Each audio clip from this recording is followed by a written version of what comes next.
Ladies and gentlemen, I interrupt your normal television and radio programming to deliver a very important piece of news.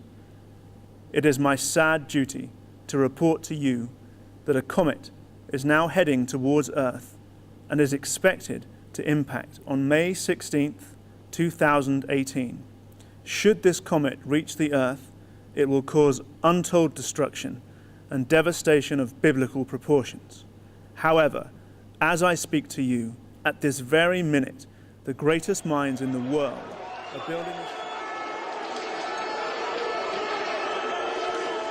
Within a few hours, panic gripped the world and rioters took to the street, fueled by fear and anger.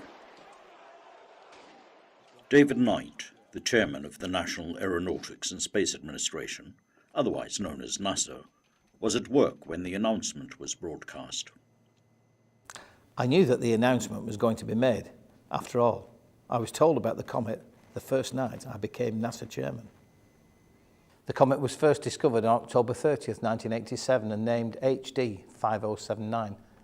But we have to watch a comet for a while before we know where it will go. After the first course plotting, it was calculated that the comet had a 1 in 14 chance of impacting the Earth in the year 2018. For a comet this size to have a chance of hitting Earth, well, this was a distressingly high number. We immediately contacted the President, who informed other world leaders. We at NASA were told to classify the comet as top secret, and as we potentially had the technology to stop it, the general public weren't to be told to avoid a mass panic. It was at that time we renamed the comet Comet Blight, which means to undo.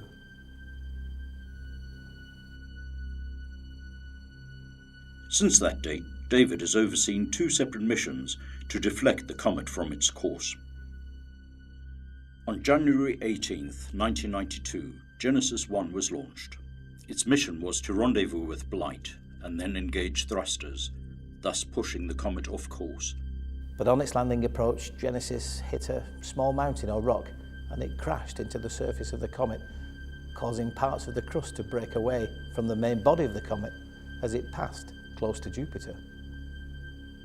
This was Shoemaker-Levy 9, or so the public were told.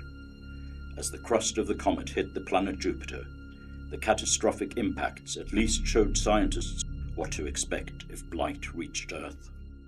Genesis 2 had a different mission. Its mission was to move alongside the comet and split into 2 pieces. One piece, fitted with thrusters, was to land on the comet, whilst the other piece was to travel around the far side of the comet and use the small gravitational force between it and the comet to pull it off course. And this, coupled with the thrusters on the landing craft on the other side of the comet, would have been enough to push it off course and miss the Earth by about 450 kilometres. But the smaller landing part moved to the surface too quickly and smashed into the surface of the comet and was destroyed on impact.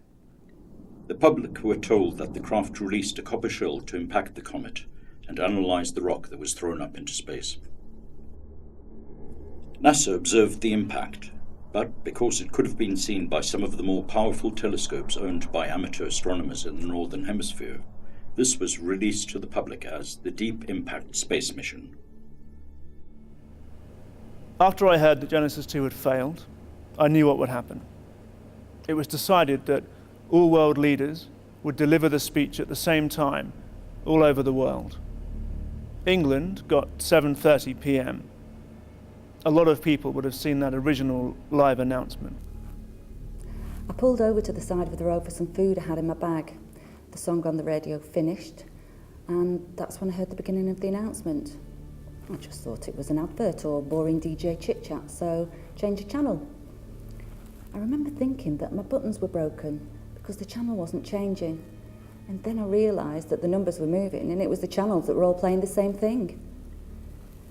Then when I listened, I recognised the voice of the Prime Minister and I knew that something was wrong.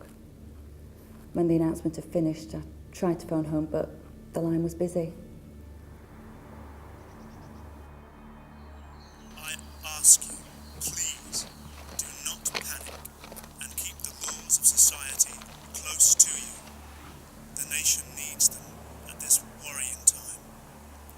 This announcement will be repeated for the next 24 hours on the following channels. After the announcement, phone calls peaked to 700% more than those of New Year's Eve 1999. The phone lines couldn't cope and collapsed. The media didn't do us any favours. The headlines tipped a population that was scared into madness. And just when we needed them to trust us most, they turned against us.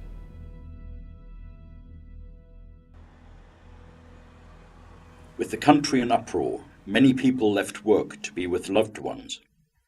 Power stations that were now unmanned shut down and plunged much of the country into darkness.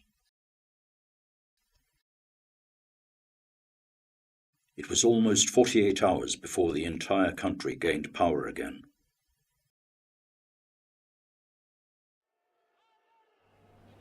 It was only to be expected that something like this would happen. I mean, it was devastating news. We put out an announcement asking people to keep going to work so society wouldn't collapse. We said that bills had to be paid for the next 5 years.